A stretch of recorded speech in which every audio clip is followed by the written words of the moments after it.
So hello, welcome to a new video again.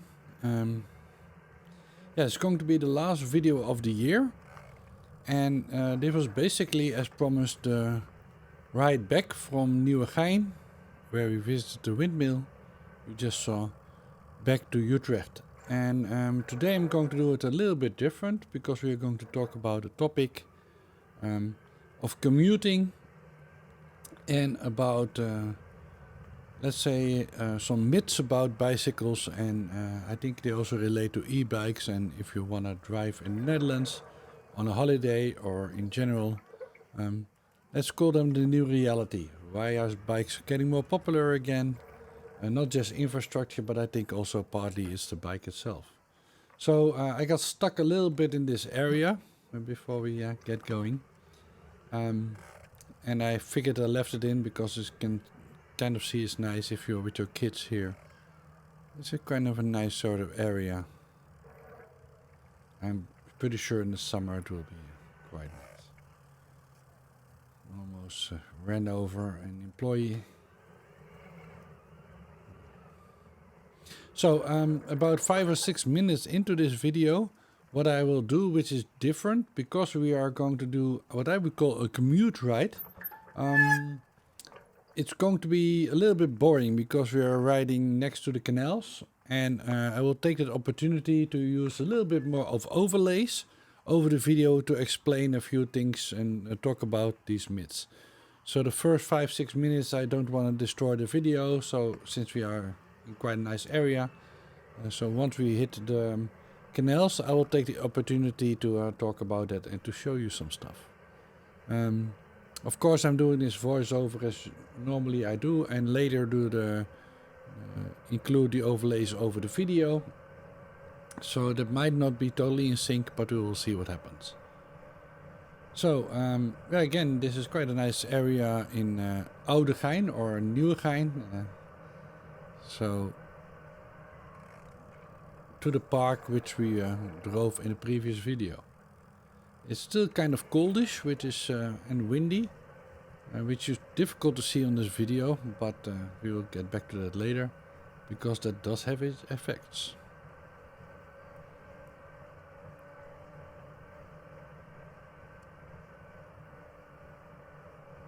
So the assumption I'm going to make is that we are driving in the middle of from the middle of the Nieuwegein to Utrecht, let's say to go to school. And it will probably be a half an hour drive. I am going to make this video a little bit longer because I also go to the center of Utrecht again and then back to the area that I live. So the total video will be about 45 minutes, but we are simulating a half an hour commute in the morning. So we'll probably start it somewhere from here, and you can see we're already next to some water. I wouldn't call it canal yet, so we'll wait a little bit longer before I start talking about the topic that we want to talk about.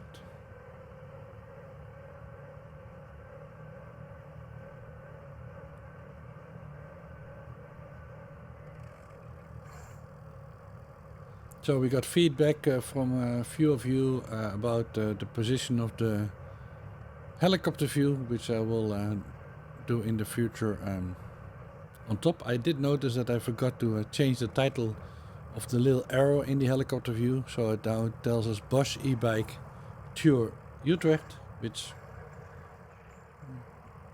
I guess funnily sort of relates to the topic of the day, but I forgot to rename it. I'm going to do it again. So normally I change that to me, so that, anyway.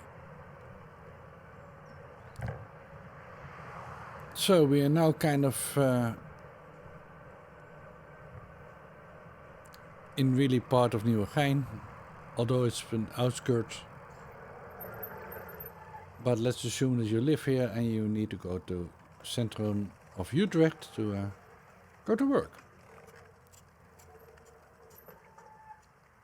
And the difference there is, this was on my personal experience when I was a kid, and also when I get to bike to work, is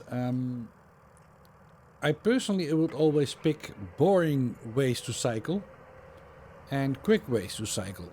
but not through the inner cities or busy paths, because then you have to have traffic lights and you have to stop, you have to think in the morning or in the evening. Basically, you don't want to do that. You want to just sort of go and don't have too many distractions. So I would prefer long roads next to the canal, for example, which we are going to do today. But it also makes them a little bit boring, and in this way interesting for this video again. Because, yeah, well, if you're commuting, your brain is somewhere else. Because you've seen the route like 25 million times, it's not that interesting anymore. So we are going slowly to the canal area, which we are hitting now. And I will start talking about the topics I want to talk about. So yeah, we made it to the canal, and this would be a typical road for many people doing a commute. And yeah, I will overlay some graphics on the video when we are talking about it. Of course, while I'm making this, I have to do that on a different screen. So the first graphic I want to show you, I'm already making a mistake. Let's hope that I can recover from that in a smart way. Otherwise I have to redo it. Yeah, that worked. Let me prepare. So the first graphic we are going to talk about while we are riding on this path is this one. And this in a way is the most important one, because one of the myths, especially if you're into racing bikes or if you see it more as a sport than for commuting, is actually that people talk a lot about the bike itself and how light the bike is or how heavy the bike is, and what really affects the different gearing systems, etc., etc. And what you see in this graph is actually what really matters. When we are talking about a Dutch term called the Dutch mountains, people always say that the Netherlands is flat and it's easy to bike here. That's one of the myths we are going to talk about. But to set it up, we first have to talk about some of the myths that people really think about bicycles. And what you see here is basically how much power you need to run your bike. So you can see where you see the word roll is basically where the two L's are, is the amount of speed I like. I like to bike about 23, 24 kilometers an hour, which, as you can see, when people talk about the different gearing systems, so which is better and which has like 10% loss or something like that, you can see that it has very, very, very little effect on how much energy you're using. The same with the roll resistance. It's kind of flat. It depends a little bit, of course, on what kind of surface you're on, but not as much. And the reason for me to show you this graphic is the one that really goes up is the wind resistance. And you can see, for example, on the Dutch average of about 15, 16 kilometers an hour, you can see that the wind resistance is already way lower, like a third of when on the speed that I would like to ride. So what does that mean? That means that wind resistance is everything. And when we are talking about the Dutch mountains, we are talking about the fact when you're on a commute like this, so next to the canal, in the winter or even in the summer times, it can be quite windy. I will show you some graphics for that later. But that means that it's almost like in going uphill. And if you come here and visit, the numbers I'm going to show you also explain, in my view, a tiny bit the reason why you might want to get an e-bike instead of a normal bike. Because if you're lucky, it's almost no wind in the Netherlands. But if you're a little bit unlucky, even in spring, summer and autumn, it can be quite windy. And the bad thing about the wind, unlike a mountain or a hill, is that you could have it in the morning and then you go back and you have it in the evening because the wind turns quite a lot. So let's go to the second graphic that I want to show you, which is kind of related to this. and that's the type of bike. It does the same thing again, so I have to fix my my layout again. That doesn't affect you, but that means that I have to click some buttons here. So on the second graph is also an important one because it's kind of about safety and the Dutch style of bikes. So the other numbers I'm going to show you, I think most of the numbers come from racing bikes. And you know, the Lycra people sort of heads down, etc, etc. I think it has to do with safety, but it also has to do with wind resistance. Because you can see the amount of power that we need to use again versus what type of bike. So Gold Rush bike is basically a recumbent bike, right? So you're laying down. You can see that the wind resistance is again about 25 kilometers an hour, which is the speed I like to bike, is way lower than the other type. So an aero bike is and a racing bike. Yeah, let's say the two best sort of bikes, racing bikes or aero bike, would be like they use on the Tour de France or something.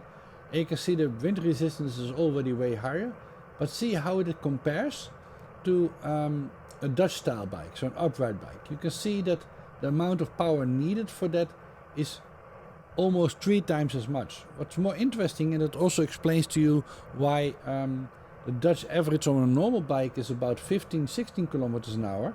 Look at the difference between going on a Dutch bike about 15 kilometers an hour, and now look at it going about 25 kilometers an hour. You can see how much extra power is needed.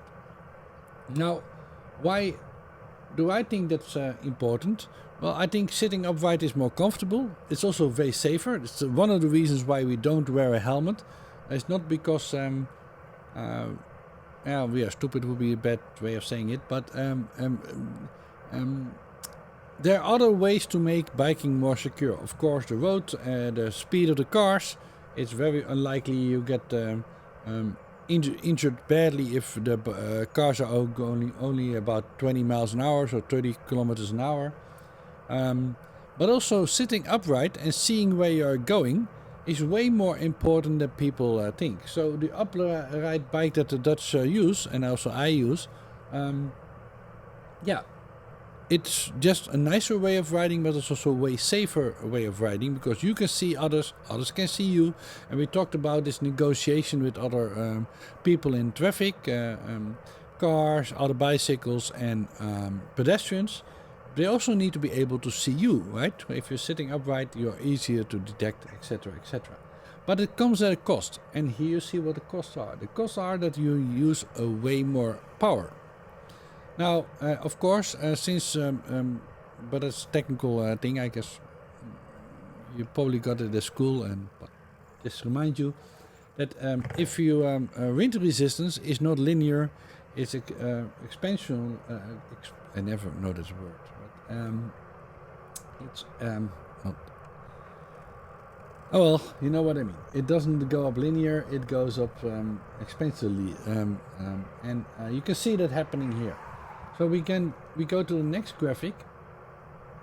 I'm trying to see if I can open this in a smarter way, so that it doesn't open the way that I want to. There is a risky when I'm going to do this. I'll do it the same. So, while I'm preparing that, we are going to the third graphic, and let's kind of recap what we are talking about. So if we look at the third graphic, which I'm bringing up now, it's kind of the best comparisons why we are talking about these Dutch mountains. So you can see that if again we go about 25 kilometers an hour, you can see on a flat surface I only need about 50 or 60 watts to pedal around.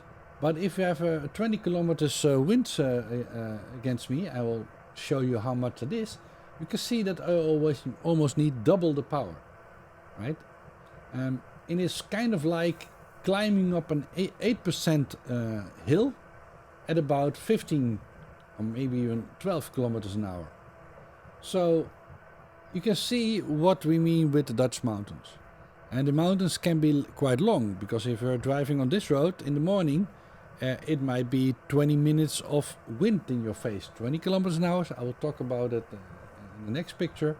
It's quite a push. So that's where the term Dutch mountains come from. It's the wind that you need to walk, bicycle, sail into. And bicycles is the worst one. So as a kid you would hate this in the morning. If it's raining and if it's windy, then this is the reality. But you can see the amount of power. So also when we are talking about e-bikes, in my mind it's more compensational. So think about it this way. If you're using an e-bike, it kind of flattens your experience. So if you have the wind at your back, it does not really help you or hurt you. But if you have wind coming from the front, then the e-bike kind of compensates for the wind. Especially if you consider the speed, right? So if you're your normal bike in a certain amount of wind, you would have gone 15 kilometers an hour.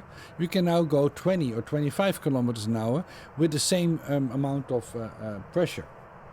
And again, looking at this graphic, you can see, which is also not true by the way, but if you rent an e-bike or you buy an e-bike in Europe, they say it's limited to 250 watts, which is, let's be fair, not true.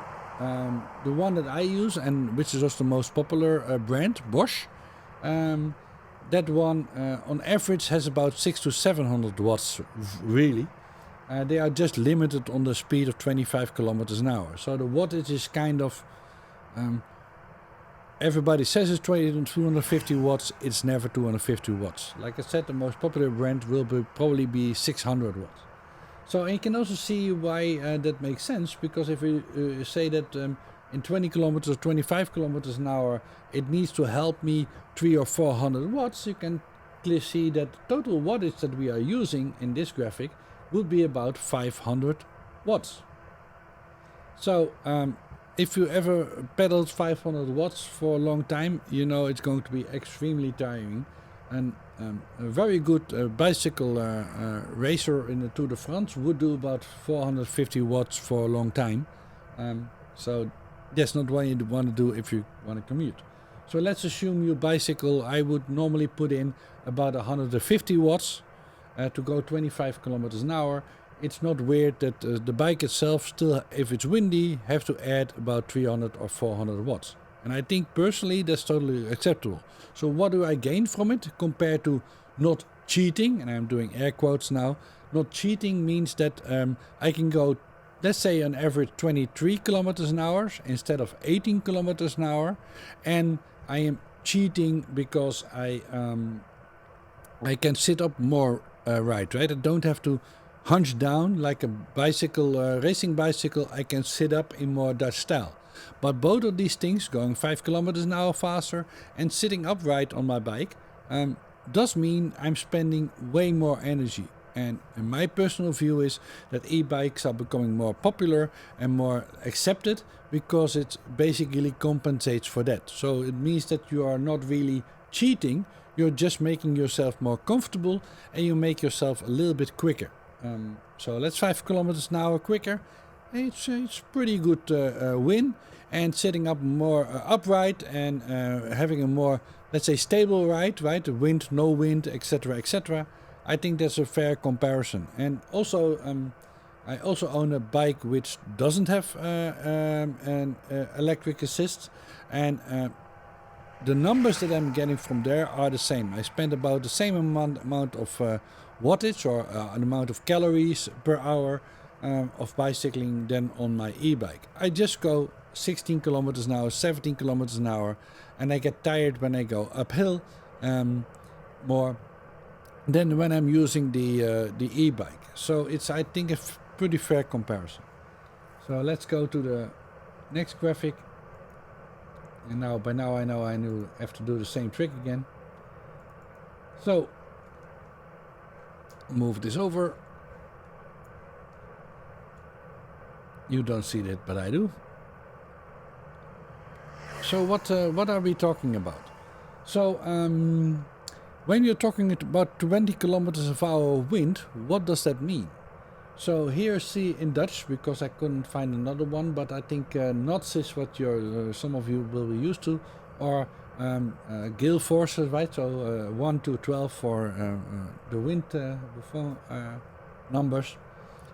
So you can see here when we were talking about 20 kilometers an hour in the previous picture I showed you, we are talking basically about before wind power 4, between 4 and 5, right? So 4 is to 5 is. Well, actually more 4. So between 3 and 4, which is interesting with when I'm showing you the weather which we had on this bike ride, and also the wind that we have will have in the last week of the year. So you can see in the Netherlands it would not be weird that you have wind if on a, let's say a semi-stormy day we would have winds between 4, 5 and 6. So if we would have like a 6 force in the Netherlands, your mom would probably say, well, be careful, it's windy, right? That's the but we're already talking 38 to 50 kilometers an hour of wind. So yeah, I wanted to show you because that means that if I show you the next graphic, which will be the weather for the last week and also the weather, I think it was power 4 when I was recording this, and which is quite normal for a November time period. So here we go again. And because we are ending the end of the year, I'm going to show you the weather forecast for the last week of 2023. Of course, I wish everybody a happy 2024 and a nice Christmas, because I'm probably going to publish this one the day before Christmas. But here you see the weather forecast for the 25th, so Christmas Day, until the last day of the year. You see it's going to be rainy. The temperature will be about 10 degrees to 12 degrees. But the reason I put the numbers here is you can see the wind. So it will be between 4 and 5, basically for the last week, 3 and the end of the last 2 days. So it's going to be okayish for the fireworks, but not okayish because it's probably going to be rainy. But you can see having this wind between 4 and 5 means that we are getting even worse numbers than we were showing you on the graphics before, right? So yeah, I find that quite interesting, and that's why I'm saying just the wind, so the Dutch mountains, and the sitting upright on the bike is compensating, in my view, quite a lot why e-bikes are, I wouldn't say needed, but why they're becoming so popular, because they just take the edge out of it. For people visiting our country, especially from warmer areas and less windy areas, if I would give an advice, I would probably say at least check out renting e-bikes instead of normal bikes. You will enjoy it in the same way, but if you're having a little bit of bad luck and the weather is a little bit windy, then you will definitely don't run into the Dutch mountains, and that will I think will improve your experience. And you're already busy with getting used to the way that the bicycle paths work and sitting upright and stuff like that. Unless you know what you're doing, I would carefully suggest to rent e-bikes instead of normal bikes. And also the distance, most likely you won't go for like 80 kilometers an hour a day. You might probably go for maybe 30 or 40 kilometers for a day, which is perfect for e-bikes. So, let's go to the next one. They're getting more nerdy by the end of this video. We have to hurry up a little bit because the canal is almost done. And then we go into the inner city. So we've been biking for 20 minutes or something. And you can see how much we are following the canals. So again, this kind of proves what we were talking about. So if we go 25 kilometers an hour, you can see I tried to find the numbers here, but it is quite difficult. I think this is on a racing bike. So the numbers are a bit off, because we already learned that if you're on a Dutch bike you will get a lot more wind resistance. But you can see if we go about 25 kilometers, let's say 30 kilometers an hour, would probably be a better comparison. You can see you're already losing 15 kilometers an hour or due to the wind, or you can see that it's a gradient of about 4 or 5%. So that's continuously going uphill 4 to 5%, like I'm doing now. So I'll kill the graphic and I'm going up here because the canal is over. This is on a gradient. You can see we're going up, and it's probably 4 to 5%. So if you don't have an e-bike, you will notice this, and it will start to bother you, especially if it's raining. So I think the last graphic, and then the lecture is over, I guess, is how much extra power that needs. Again, these numbers are probably not that correct. What I mean with that, they are based on a racing bike, and that's not a perfect comparison. Let me wait a little bit, because I think this is kind of a nice... so next year I'm going to make more videos about the different areas in the city. This is a newer area, because I wanted to follow the canal, but they had a closure, and I kind of had to detour. And when I'm talking about one of the new things which I really like in the new areas in Utrecht and other cities, is they have this mixed sort of building styles. So the buildings from the 60s and the 70s, they were all quite uniform, and I personally would call them depressing. But you can see here they mix much more different colors, different building styles, some personal choices that the people can make, or they do it in almost what I would call Barcelona style, where they combine it into different blocks. So every block has its own style. It is kind of nice. I have to weave up. And we are pretty close at the end point where we're going to end up, weirdly. And this is the area again of the city where the road is below the ground. But even in the distance you can see, when I'm going to circle back up, you can see the homes, they have different shapes in different places. You can also see it on the helicopter view, which I will make a bit bigger. So we're going to do an extra loop, and you can see these homes look totally different again. So we're going to do an extra loop through the city, which normally you would not have done because it would not be a detour. So when we are passing the bicycle bridge again, the Daphne Schippers Bridge, so the bridge that goes over the school, onto the roof, and then into the old part of the city. So this loop of the last 4 or 5 minutes, and you can clearly see that in the helicopter view. I will make it a bit bigger. And then we will show the last graphic. But you can see we are going to, that was the amount of detouring I had to do because I made a mistake. Well, not a mistake, they were basically building next to this bridge. And normally you see there was a bicycle path near the bridge. And they closed it up because they're building homes there. And the bicycle path was closed. And getting back on track took me a while.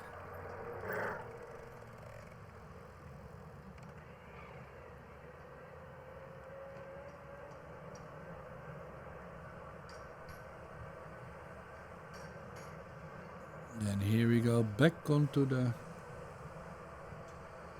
You can see they almost finished the homes on one side. And below here they were building, as you can see. Over there.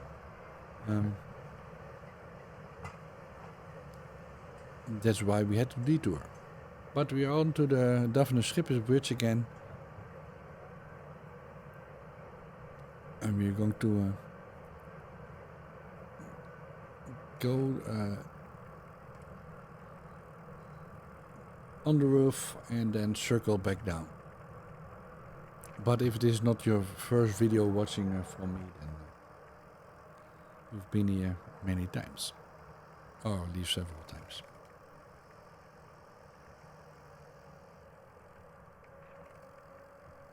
So I hope this explanation helped a little bit why I think e-bikes are becoming so popular in the Netherlands. Especially for older people, but also for kids these days. Or in general, there's now more e-bikes being sold than normal bikes. So think about that. That means that every year about 500,000 new bikes, I think it's 800,000 or something, will be added, and most of them will be e-bikes. So I think this is probably a good moment to show the last graphics I want to talk about. So this is kind of a recap of the previous remark I made. Again, these are probably incorrect numbers in that they were for a racing bike. So you can see that we are putting in, or he was putting in 180 watts. That's quite a lot if you're bicycling. I would say I on average spend about 120, 130 watts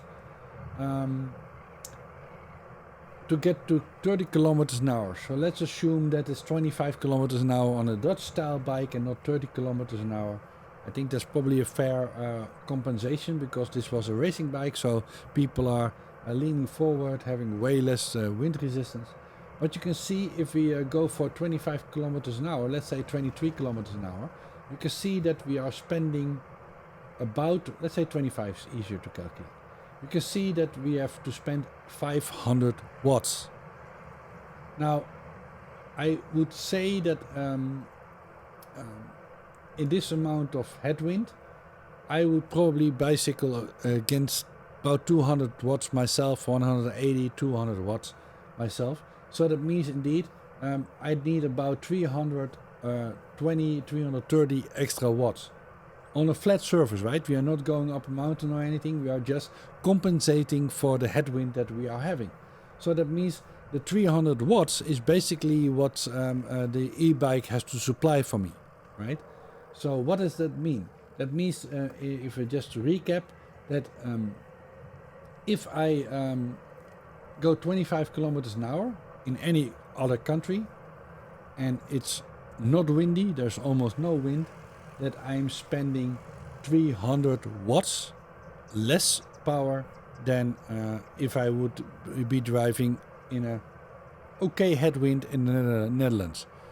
So what does that mean? Basically, I need to pedal more than 2 times as strong in the Netherlands because of the wind than in any other country where there's almost no wind.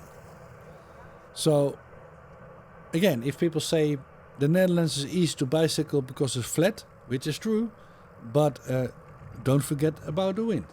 So if you have an average wind, or let's say above average wind, but it happens quite often, then it would not be weird that you're spending twice the amount of power than in any other country if it's not windy.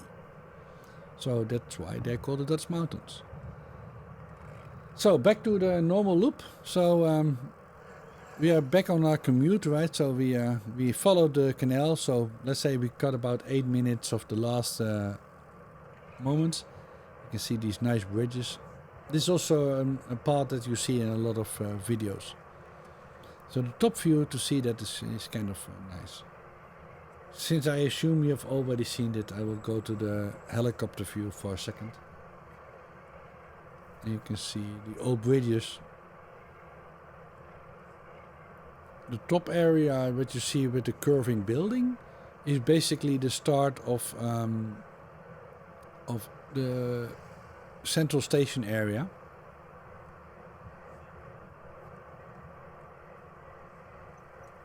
And here I will, you see the mill. Again, I will leave it in the top view for a few more seconds so that you can see it from above.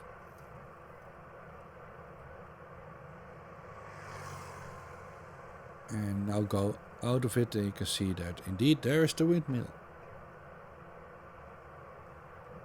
Of course, it's not always in the same position because, well, it needs to catch the wind if they turn it on, or they have it on.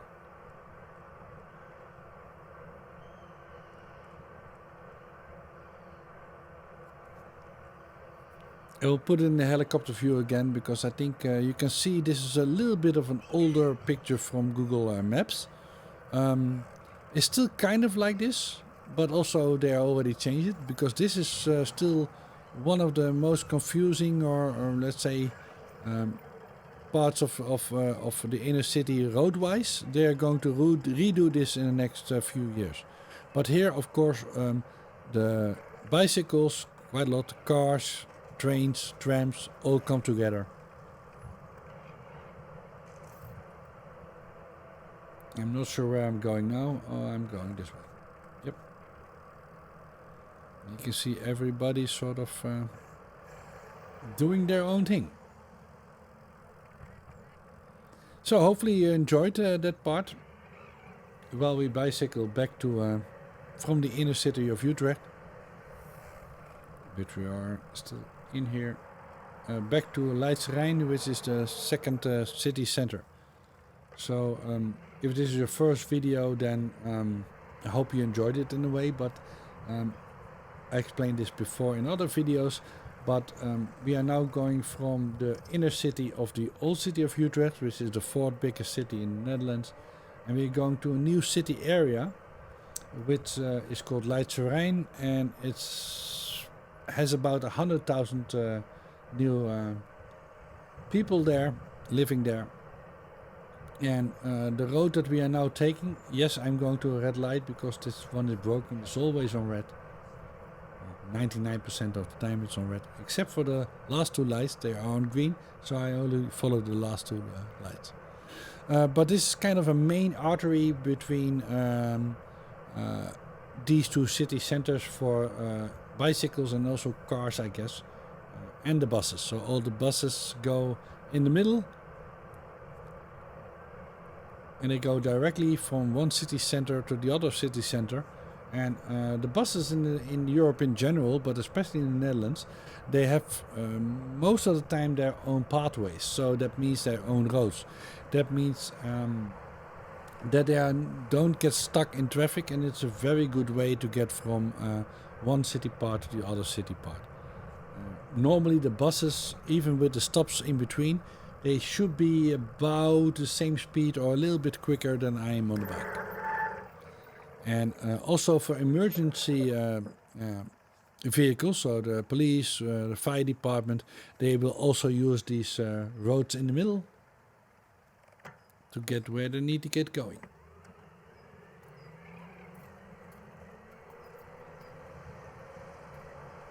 So when next year we're going to bicycle to these parts, we'll talk about it. These are, I would say less depressing because they're older than the buildings made in the 50s, 60s, and 70s.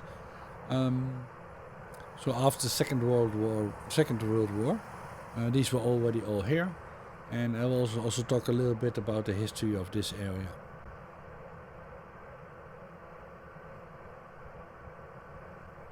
Maybe as a small preview, on our left here, Jaffa, there was a strike in the last few days of the last period of the war, and some of the people were executed, and there's a memorial over there.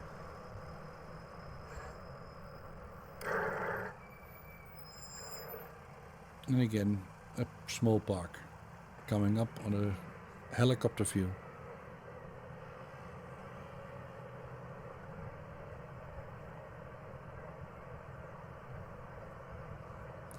I don't think we have ever talked about this before, but one of the nice things about Utrecht and its surrounding is that Google already made 3D maps of everything, which is one of the reasons I put them there.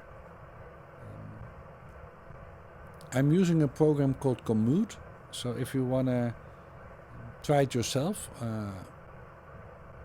there's lots of trips that you can do there. But you can also use Commute to plan your route. And one of the nice things about it, if you check on one of the videos on my channel, I show you how you can do this. You can actually plan your route, then save it as GPS data, like I'm also using now, but this is real data from my bike. But you can save any route that somebody has bicycled, so on my routes, for example.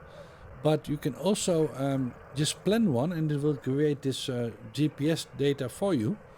And you can pre-write your ride. I know this sounds weird, but you can do exactly what I'm doing in the helicopter view. So look at it from above. But you can also position the cameras way lower, that it almost looks like you're biking yourself. So let's assume you're going, I don't know, 20 meters behind the bike with your camera view and let's say 20 meters off the ground, it almost looks like you're biking yourself, and you get a pretty good feeling if you want to bike somewhere, what the experience will be like.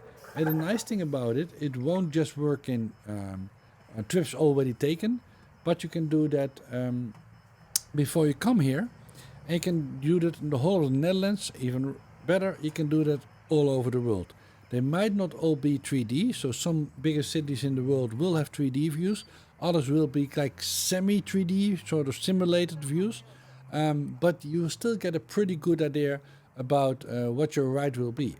And if I hike or if I bicycle somewhere else in the world, it's a very good preparation, because you have a pretty good idea what are the interesting things in the neighborhood, but it also gives you an idea of just what your surroundings will be like or what the experience will be like.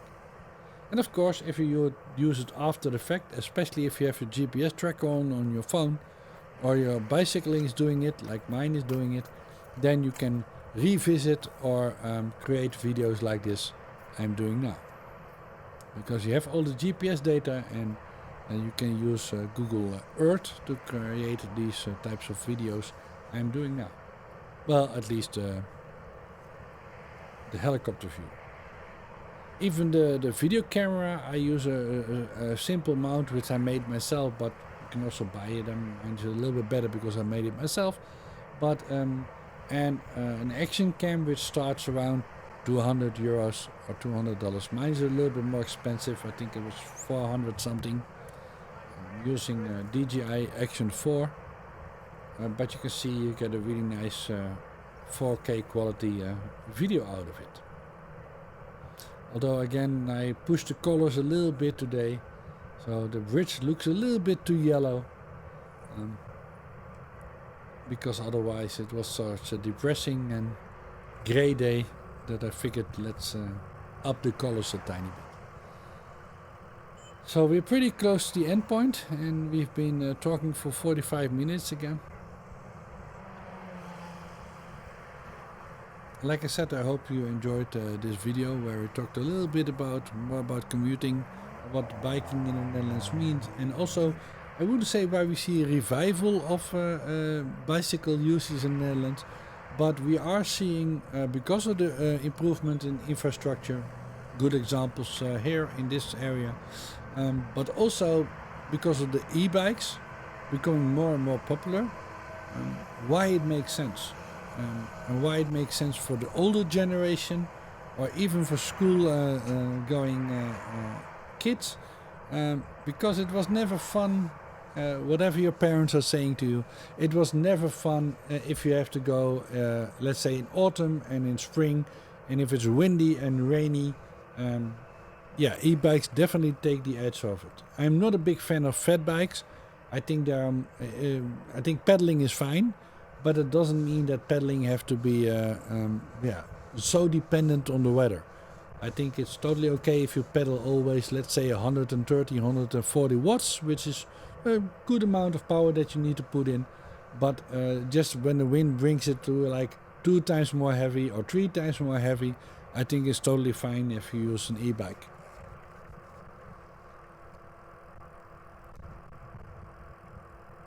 And I think that's also why we are seeing them being adapted more and more. And I would not be surprised that in the future that will be 80 to 90% of all bikes in the Netherlands will be e-bikes. And it's good for the environment, of course. Funny detail, you would expect that a person on a bike would be more fuel efficient, if that makes sense, than a car, which is totally true. But the human body is of course also an engine in a way. We are not as efficient. We are about 30 to 35% efficient maximum, while a good e-bike can be up to 85% efficient. So a person on an e-bike, if you sort of take everything into account, is way better for the environment than just a normal bike. I know this sounds weird, but if you think about it, if you put in half the power at a 35% efficiency, but an e-bike puts in the other half at 85% efficiency, you can see, especially if the electricity is generated by solar power or by wind power, how that will be better. So yeah, end of the trip. We are at our beginning point again. So have a great 2024 and see you next year.